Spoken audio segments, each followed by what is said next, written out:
This is Dr. Charles Parker, and you're listening to Core Brain Journal.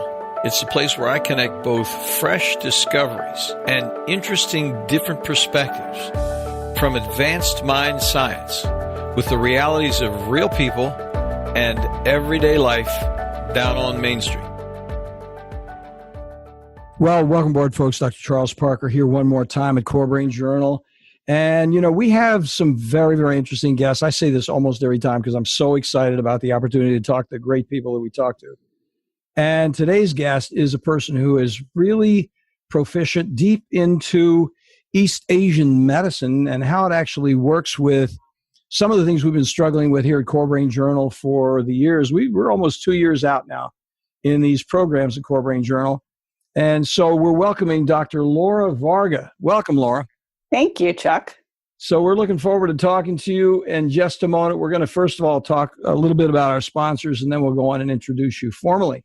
Core Brain Journal is sponsored by Direct Health Access Laboratory. They are international leaders in molecular testing for mind science details. With over 3 million studies, they provide deep experience with the usefulness of measuring, for example, methylation, cryptopyrrole, and copper challenges. We see this all the time in practice. They have innovative insights that improve treatment priorities through a global service with a molecular focus. Connect your provider with a PDF on how and why these molecularly oriented tests work for treatment failure at dhalab.com/core. Stay tuned for more details in a minute. Core Brain Journal is also sponsored by the nonprofit Barry Robinson Center teams in Norfolk, Virginia, where they provide fresh options to address the complexity of child and adolescent treatment failure, from behavior imbalances to substance abuse, both nationally and internationally. Most interesting is their deep focus on data-driven biomedical advances that measure specifics on what to do with treatment failures even after multiple hospitalizations or extensive outpatient work. Review their innovative programs. They are really comprehensive over there at barryrobinson.org, B-A-R-R-Y, robinson.org/core. More information coming later in the program. So let me introduce Dr. Laura Varga. She is a DAOM, and we're going to ask her about that in just a moment because I didn't know what it is, and I'll be hearing it for the first time when she tells us about it in just a moment. She's down in Chapel Hill, North Carolina. She lived on both the East and West Coast. She worked in research at UPenn and UC San Diego. She holds top U.S. degree in East Asian medicine, which is a DAOM from Oregon College of Oriental Medicine. She's been seeing patients since 2010. She worked in health industry for 25 years. And after 5 years of practicing on her own in East Asian medicine and then adding the functional medicine component, she's feeling very satisfied that she's beginning to actually collect the big picture. Same kind of thing happened to me, to tell you the truth. Yeah. I was doing traditional medicine, and then I was like getting it wrong. And I'm like, I should be getting it right if I know what I'm doing, and I'm not getting it right. So I've got to go over and do something else. That's why I'm really looking forward to hearing about you. So she's into nature. I mean, how can you be into East Asian medicine without being into nature? I mean, absolutely. So she's a sailor woman, and we were just bonding on that a little bit. She swims in the ocean, and she's really surprised that it took her 5 years to figure out what the big picture was. But hey, I think some people it takes a lifetime. So 5 years is not bad. So with that, let's start with what this degree is, the DAOM, and sort of get to know you from there if we can. Sure. So in the 1980s in the U.S., they started to offer the Masters of Acupuncture and Oriental Medicine. Mm-hmm. And then later in 2005, they offered the DAOM. So you do the Masters first, which is 4 years. You can do it accelerated in 3. And then you do an additional 2 years to get the DAOM. Wow. Yeah. So you do know the meridians. And a lot more, yeah. But you know, what's interesting is so many people have no idea what a meridian is. Yeah. So we need to talk a little bit about that as we do that introduction, because before we actually start, though, I want to get a little more narrative about you in the background. What took you down that path? How did you become interested in the big picture? What was the reason that sort of drove you on this? I really don't like the term alternative medicine. Yeah, me neither. Because it implies a categorical negative in some way. Yeah. And I think I like the word comprehensive medicine. But go ahead. What took you down there? How did that happen? Life. So when I was at University of Pennsylvania, my goal was PhD in psychology. I was a psychology major. I worked in labs in psychology and also psychiatry. And you'll like this because the lab next door in psychiatry, they'd get cadaver brains in. So it was all hands on deck, and we'd all rush in and help dissect, an Alzheimer's brain or a Parkinson's brain. And that was interesting because they felt different in your hand. Oh, was that right? Oh, that's interesting. Yeah, the texture was different. What was the difference? Like an Alzheimer's brain, it had atrophied. It was like more jelly-like. It wasn't as formed and as solid. And then in Parkinson's, you could see different aspects of the brain that had atrophied, different from an Alzheimer's brain. So there was a real physiological difference in the brain. That's very interesting. Yeah. And then I took this great class called Physiological Psychology, and he taught it all by research articles. So I'm grateful for him to teaching me that skill.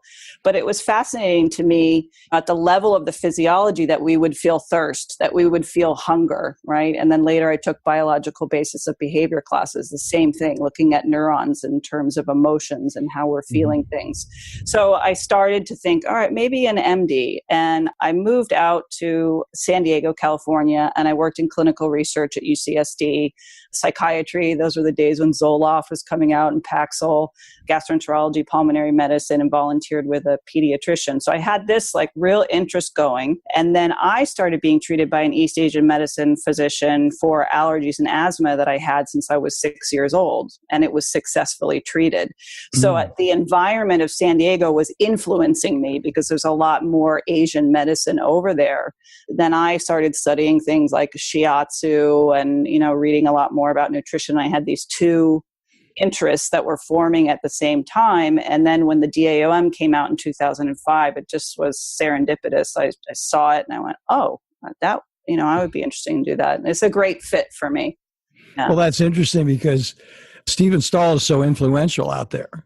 He's at University of California, San Diego. He's the big psychopharmacology lecturer in the country. He's a big neuroscience psychopharmacology guy. And, he's got a whole neuroscience training thing, which is strictly psychopharmacology. And so every time I think of UC San Diego, I think of Stephen Stahl. But you didn't brush up against him. You're with another group. Well, that's fantastic that you actually, we see that happen so often in our practice, people with immune system dysregulation that really they're difficult to turn around in some way. So did the person who was working with you, what did they actually do to help you with those maladies?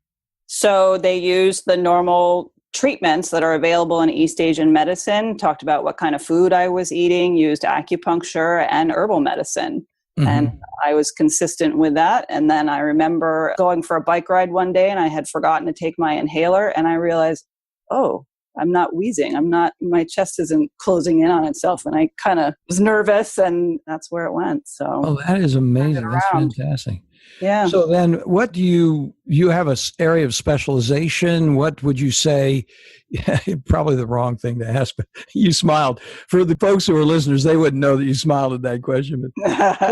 But the issue would be, what do you actually focus on when you do it? You just take the whole person. There's no the big picture. Exactly. I get that question a lot. I smile because that's a reductionistic view. I remember I was speaking to a child psychologist here. He's like, so what do you specialize in the gut? He's trying to get it down. No, the whole thing. As soon as I smiled, I realized what I'd said. So what happens is, you don't really, a person comes to you with they're just treatment failure. They could be treatment failure on any level.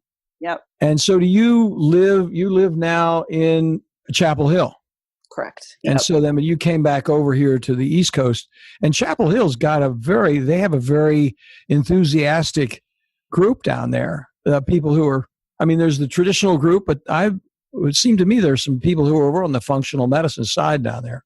There's some. It's a different flavor than the West Coast, but there's, yeah. It's not quite as accepting. No. Yeah.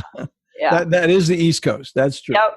Yep. I fully understand what you're talking about. So let's talk about some examples of what you do. I mean, the word meridian is an important word. We've talked to some people who do practice acupuncture. That's a word, it's a phrase like, what in the heck are we talking about with meridians? And how is that related to what we're doing? Yeah. So Chuck, I always like to normalize things. So meridians could seem, an acupuncture, and it's weird. There's a wonderful scientist at the University of Vermont. My brain will remember her name in a minute. But she looks at meridians in terms of connective tissue. And she'll look at how does the connective tissue change when you needle a particular acupuncture point. And so perhaps this web of connective tissue is part of the communication system of acupuncture. And when you're skilled, you can feel it. We learn by the anatomy where the points are, but when you're an experienced practitioner, this is, liver 2, and I'm feeling up, there's 3, there's 4, there's 5, they're there. And then from the Western medicine point, there's connective tissue density where the acupuncture points are. So that's interesting. I'm an osteopathic physician. I don't know if you knew that. I did. Yeah. So I've been doing that. My mother was an osteopathic physician. That's how I got into it. So she graduated in 1939 in Philadelphia. Oh, cool. So she did it her whole life. And so what happened was, people who aren't really aware of that don't realize you can palpate that you can actually feel it with your fingers. But when you're saying that to me, I'm still curious about what you experience from an acupuncture point of view. When you're going down a meridian, do you actually feel sort of semi-nodules under the skin, or how do you actually palpate that?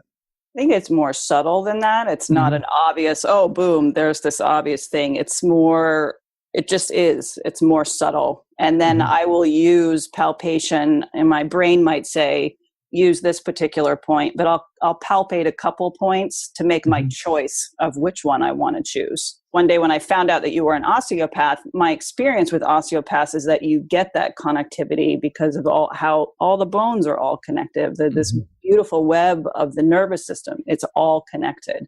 So, for example, with the meridians, you might needle points on the foot to treat a headache. It's all connected. So when you're palpating, just to take it a little bit further, do you go for an area of increased density, or do you sometimes say, hey, this should be more firm and it's a little soft on palpation? How does that work? Some points, so I'm thinking of stomach 40, they feel kind of mushy. You'll feel it. I don't know that I can put into words. Sometimes the point might be tender for the patient. That's not really what I'm going by, but when I get needled and I can feel it, that I need that point by how it feels to me. It feels that's tender. interesting. Yeah. Well, how do you experience that? When somebody is palpating you, what do you say to yourself? Okay, that's a spot. What happens? I know. Let's try to articulate it if we could. It's interesting. It'll be tender, and it's like it's more reactive. Okay. Yeah. Sometimes I might get a little nervous. I'm like, I'm going to feel that needle, when it goes in. So you know that you have an exquisite sensitivity there. Yes. Got you. So give us some examples, if you will, of some experiences that you had which were surprising to you. You have a large body of knowledge here, and somebody comes in and you're like, okay, this is what it looks like. And then you're going down the road and it's, oh my gosh, here's this whole other thing going on. From the perspective of acupuncture or the whole kit and caboodle? Whatever you'd like to address, because I think they're both would be of interest. Either way you'd like to go with it. One of the sort of most obvious experiences that I had was I had this woman and she had digestive issues. And I prescribed this really simple 4-herb formula to help her with her digestion. And she couldn't digest it. And I went, what? I mean, I had never seen that in the school clinics. It never was brought up by our teachers. It just, what? Why is that happening? And so that just made a click. What's going on that it's so far off balance? What's happened here? And, we're looking at someone laying on the table and they have insomnia. And I just had this moment of looking at her and just going, why is her sleep so bad? Why is it so far off balance? So it started cluing me in. There's a diagnostic piece that I'm not seeing. There's something going on that I'm not seeing. That is exactly the same thing that happened to me. I mean, you think you know what you're doing and you have the training, and then you go in there and you're doing what would be reasonable, conventional, even in your particular practice.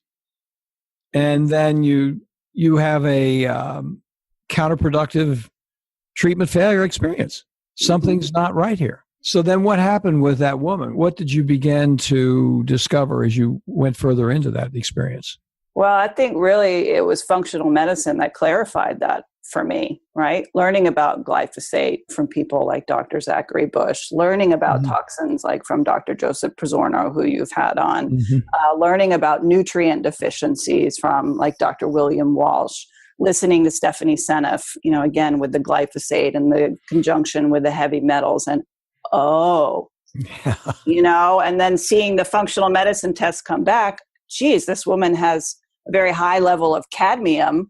No wonder, I can make strides, but I got to deal with that. I can't out-herb a heavy metal, right? Ouch. Yeah, that doesn't work. Yeah, no. So do you do hair analysis then for that, or what's your modality of checking it out?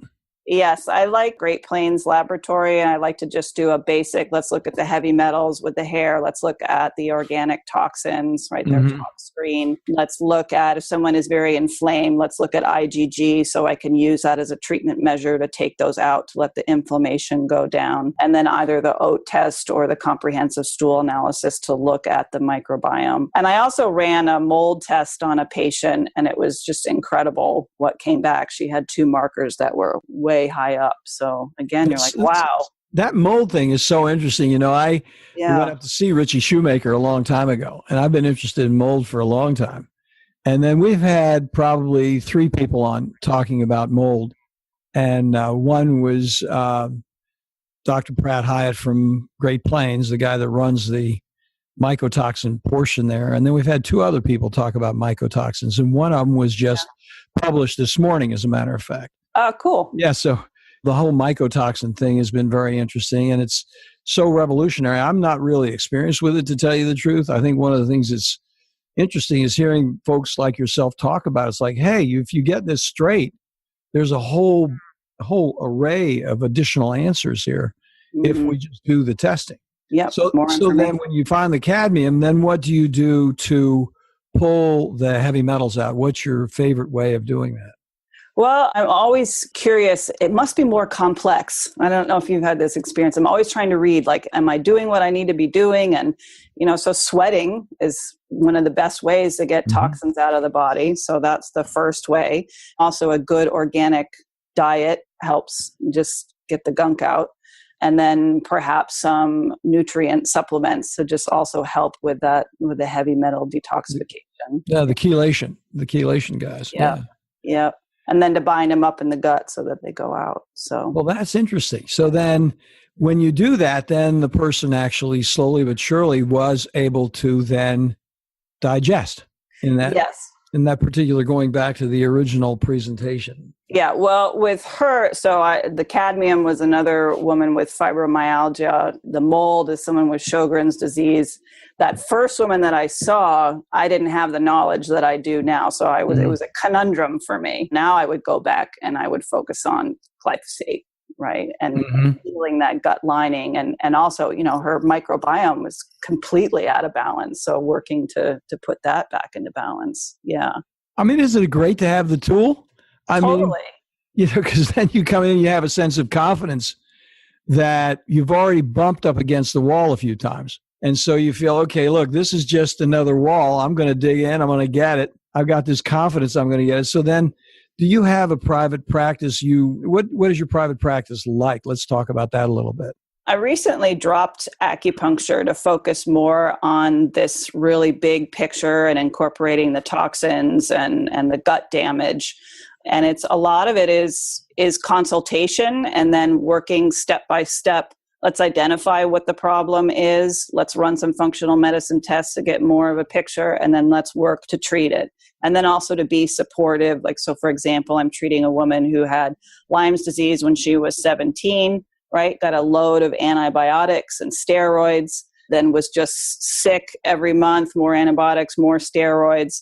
She did go see a Chinese medicine doctor in New York, got good results, but then when you took the herbs away, the symptoms came back. So I'm trying to heal the gut. Let's, look at what toxins you have in your system. She also grew up in Brooklyn, where there's a major toxic site near where she lived. And then also what I love about East Asian medicine is it's very compassionate in when you're speaking with people. So because it encompasses everything, so I can say, for example, I said to her, she does worse in the winter when it's colder.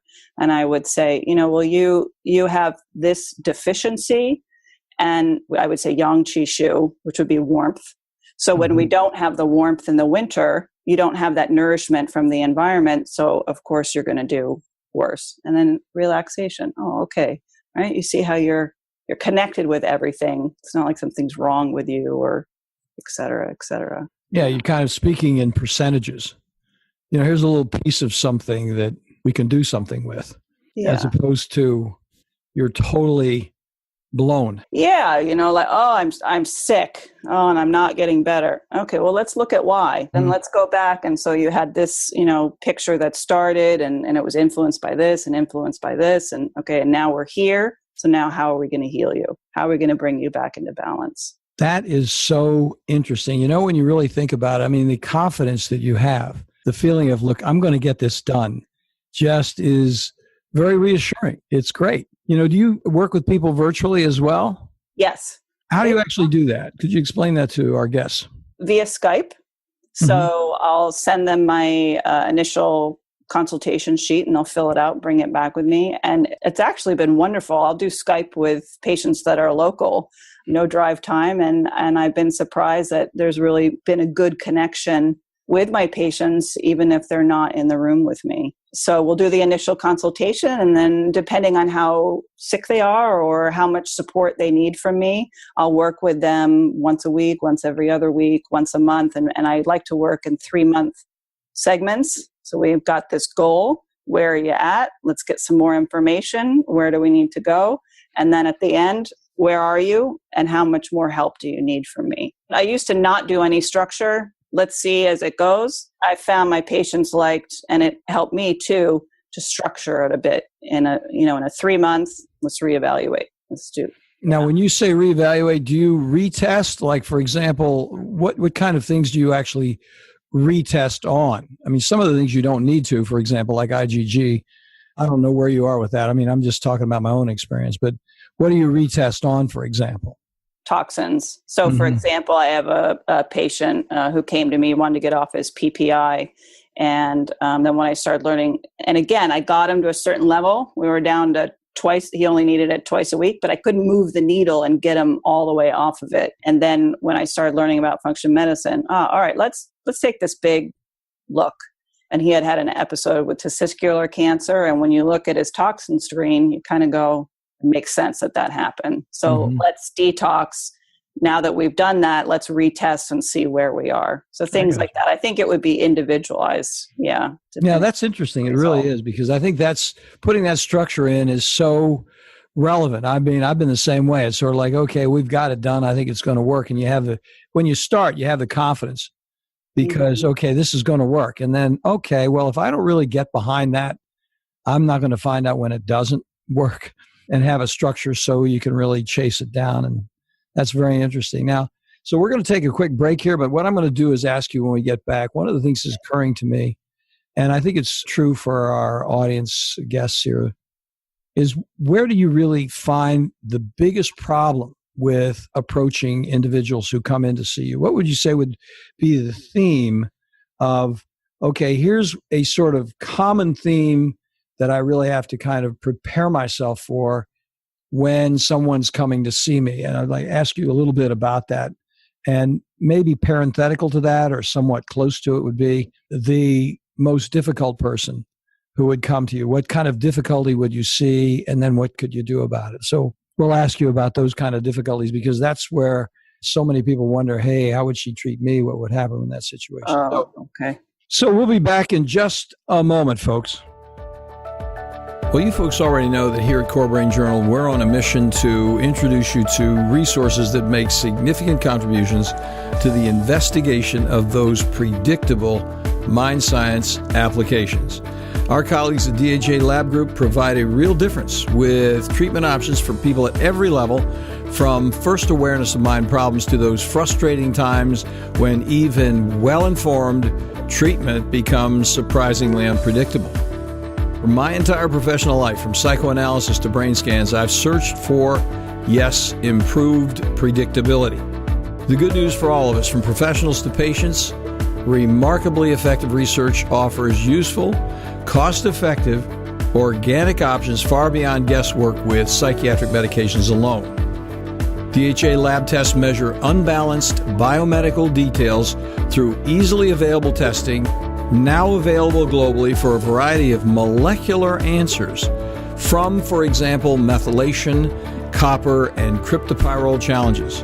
Check in for more details at dhalab.com core. That's dhalab.com/core. So welcome back, folks. Dr. Laura Varga here is talking to us about some very, very interesting, comprehensive approaches to the suffering of human beings that we don't hear about often. We just don't get it. And I'm so glad we have an opportunity to talk to people like Laura. She's so interesting.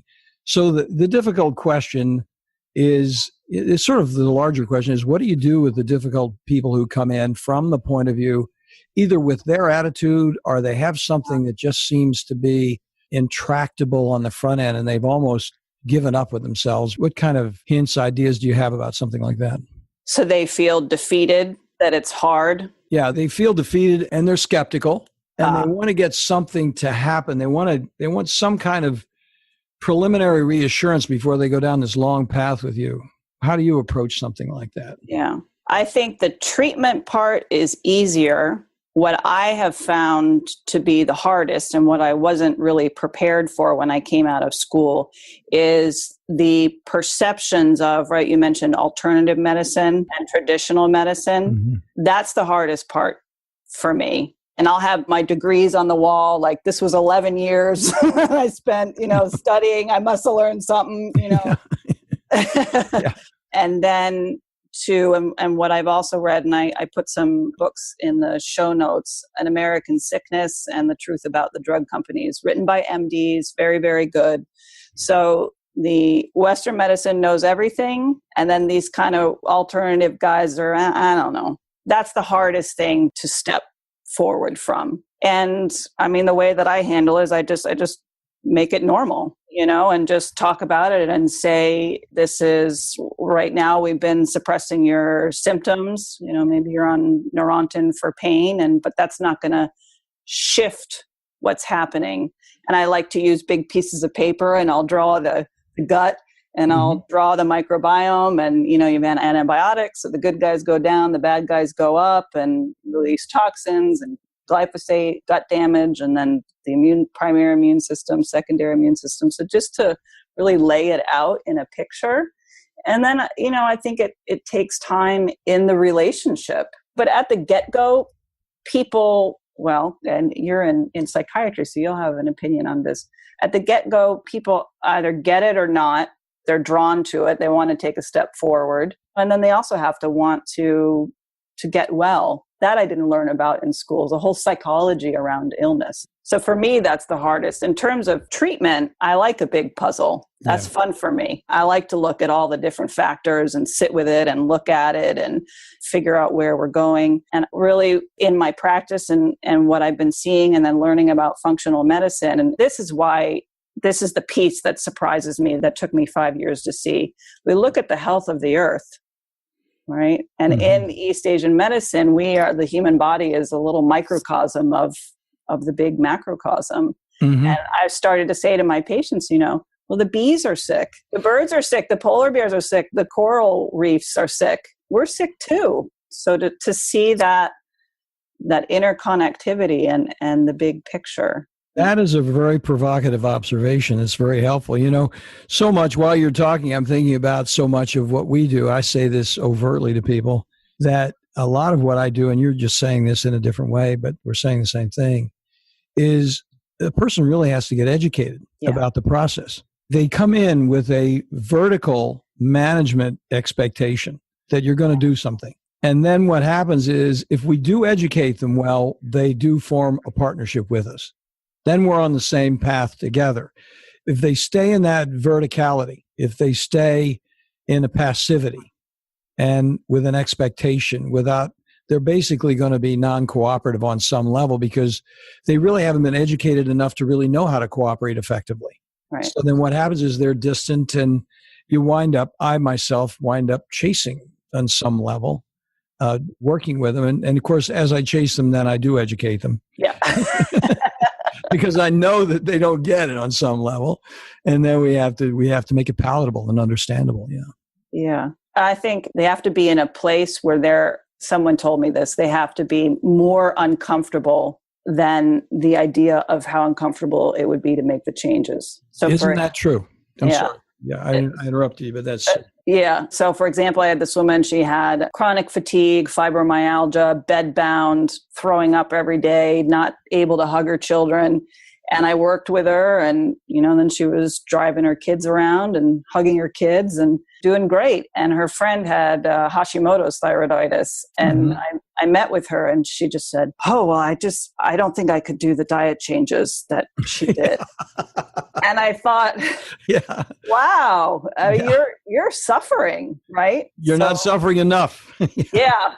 I had a woman that was so completely messed up, and she'd been seen by a number of people, and she came in for a second opinion, and she was a treatment failure on all kinds of psych meds. One of these people said, I've been on 20 antidepressants, and somebody said I had ADD, and I've been on stimulant medications, and nothing works for me. I'm just untreatable. And we went in the whole thing, and I asked her, my favorite question is, how many times a day do you go number 2? So we did the whole transit time with her, and she was like, twice a week or something like that. Oh. So then I said, look, we really need to do IgG testing. Well, I don't know if I need it or not. There's this whole thing. Finally, we got her to do IgG testing. And then we presented the results to her. And she broke down and cried. I can't do this. Milk is my favorite food. She was redlined over on the Great Plains. She was redlined on IgG with casein all the way over. I call it New Jersey trifecta. She had milk, eggs, and wheat completely blown all the way out, and she had candida on top of it. But the deal was her milk was her thing. And it was almost like kill the messenger. Like, I can't believe. Then she started being upset. Then she got mad. I can't believe you're telling me this. So she was mad for probably, I would say, 2 or 3 months. But she finally did come around. She'd come in for a review, and she said, hey, hate to admit it, but I think you're right. But it took the pain. She had to actually accept the pain, apropos of your point. She had to say, okay, I am more uncomfortable with this problem. I am going to do something about it. I don't have to kill the messenger. I'll give it a shot. And, and I understand the difficulty of that transition. For breakfast, I'd love to have a cafe au lait with a nice brioche, But that's not what my body likes. So that's not what I do. It's so often that our bodies are telling us what we have to do. Our mind is going down one path, which is what we like or what's satisfying. Yeah. And our body is saying, no, no, no. And another thing I love, I'll just drop in this point about diet. I had always been trying to figure out what I need to eat for my body. And then I love East Asian medicine because it's individualized. So you have the differential diagnosis, which is not the Western medicine diagnosis. And then the foods that you should or should not eat are helping to balance that imbalance, which is going to be different for different people. Right. So you can read, oh, you should eat all raw, but maybe with that person's particular diagnosis, that's not good. So that was very helpful to me going through school to learn what this body needs to eat. Now, tell us a little bit about that, if you will, because I'm on the negative side, but I don't know almost anything about the affirmative side. And that would be something you would know something about. So I'm sure you can't, it's really too global a question, but could you give us a couple of examples on something like, hey, this would be beneficial for you from an East Asian medicine perspective? So, for example, the woman who had the Lyme's disease, her digestion is really very weak. And as I say, she has spleen chi deficiency. And she was eating a lot of what we would say are damp, sweet foods. So breakfast might be like a banana, and then she'd have, maybe some peanut butter and some more fruit, and it all very kind of like sweet. It might be healthy, but it's just still too sweet. So I said to her, this a little bit of sweet nourishes the digestive system, but you've got too much. So it's harder on your digestive system. So to nourish it, and this is in winter, I want you to be eating more soups. And she's weak. So can you do some bone broth to really help nourish you? And for right now, I want you to be eating more cooked vegetables, not too much raw, because those are, we would say, cold and hard to digest. That's interesting. That's very interesting. Yeah. That's a whole nother. So I'm looking forward to including the books that you have in your show notes. I'll put them in the show notes because those would be instructive in this kind of a conversation. Now, have you written anything yourself in this regard? Not yet. I think I probably should, because people will ask me, "What can you recommend something?" And it's sort of the East Asian medicine books. It's very East Asian medicine, so it's hard for a lay person to just kind of read it and jump into it. Show me that one that you had there. And was that in your list? Yeah, this is in my list. This is fantastic. It's really interesting because it was written in 1100, and it's called the Treatise on the Spleen and Stomach, a translation of the Pi Wei Lun. And this physician started to see that the patients that really weren't moving, it's the shift of the diagnosis started to be this internal damage to the digestion. So he was starting to see when people would come back and things wouldn't heal, he started to focus on healing the digestion. And then from that, we know in East Asian medicine, that's number one for us. We have to heal that before we can heal other things. And well, that's interesting because I have a similar focus, but I don't have the depth of focus that you have. That sounds like a very interesting book. It is. We see them, I'm limited in my thinking, so I'm always thinking about immunity, and it's more than immunity. Well, it's everything. It's like Zachary Bush was saying, there's the digestion, and then just on the other side, we've got all that, the neurons and hormones and everything that's there in our primary immune system in the gut, and the microbiome being part of our immune system. Isn't he an interesting guy? He's fantastic. I wrote him an email and I said, for someone who came from such a reductionistic background, you really have this great holistic viewpoint. Oh, he does. And fantastic. He just, when you crank him up and ask a question, he just goes right into the clouds. I mean, covers so much in such a careful and beautifully explanatory way. I mean, I just enjoyed speaking with him so much. I bet. We had a number of people on like that, but he was certainly exemplary because, and I think Bill Walsh does the same thing. Dr. Walsh does the same. He's so humble. Yeah. And Zach Bush is such a humble guy. He's just saying, look, here's what we see. This is the way it works. So very interesting. It was a real pleasure listening to him. And by the way, folks, you're listening in your car. I'm going to have those links in the show notes so you can go back to those if you want to. So in closing, how could people actually contact you? Dr. Laura Varga, how can we contact you if we wanted to? You can go to my website, drlauravarga.com, and that has all my contact information there, the Facebook page and my email and phone number. And just reach out, and I'd love to help and speak about how it's all connected and how taking that big picture approach is really coming back into balance and focusing on vitality and health. Well, it's so interesting where our conversation has gone, because when we started, I was thinking, I was really thinking about the acupuncture aspect of it, which is so interesting in and of itself. Yeah. And then how you've traveled over from that perspective. It's kind of the way I've traveled over from the traditional medical perspective. And then where you've gone with it, it's sort of like there's some things that you're doing that you think are constructive and helpful. And yet when you get into it, it isn't quite sufficient. You have to really have absolutely, and this is categorical, a comprehensive view. You can't have a partial comprehensive view. If you do, reality's going to hit you in the face. And I think so much of our dishealth, our dis-ease is really the damage to the gut and the toxins. You look at the earth and you look at us. And in some ways, I just feel like, wake up. I mean, it's so obvious. And really for people that are listening, really just investigate. I came out with a very open mind just about all different types of medicine. And I think you really got to be your own advocate in your health. Really look at traditional, look at holistic, and be open. Thank you so much for coming on board. Really appreciate it. Thank you. Hang on, I'm going to talk to you a little bit after we cut off. So you have a good one. We'll talk to you later. Thanks for listening to Core Brain Journal. We're working every day behind the scenes to bring you reports that connect research benches with those street trenches. Here we share the complexity of mind science because, as you know, details really do matter. One of the most pervasive, misunderstood challenges is how commonplace medications, like those written for ADHD, are used so regularly without clear guidelines. If you think you'd like more specifics, take a minute to download my 2-page PDF packed with video links and references on the absolute essentials of how to start ADHD medications. They're easily available at corebrainjournal.com/start. Thanks for listening. Do connect and stay tuned. Together we can make a difference.